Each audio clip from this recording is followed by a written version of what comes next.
The opposition's coming down on the government for its approach to the plastic ban, which has garnered much feedback since taking effect the first of this month.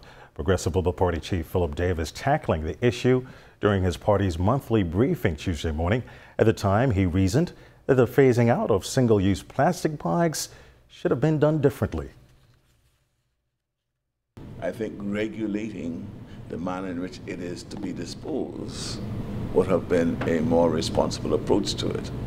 And in that transition, then you move to the next stage of the complete abolition of the issues. But just to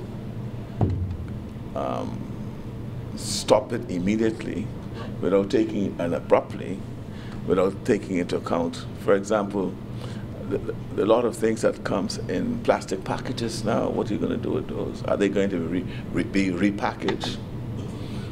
If you go and buy, let's say, a cheese, it's wrapped in plastic. So what are you going to do with those type of items? Senior Environmental Officer Rihanna Neely Murphy says the ban does not apply to the package of items like meat and cheese.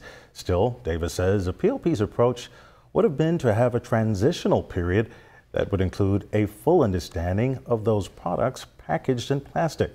But were such suggestions made to the government? The challenge with the law was that the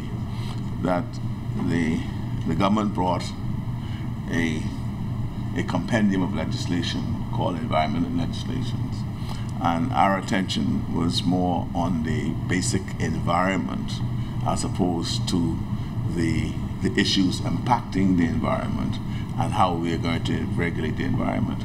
It's not so much what was passed in Parliament, I think it's how it's now being executed.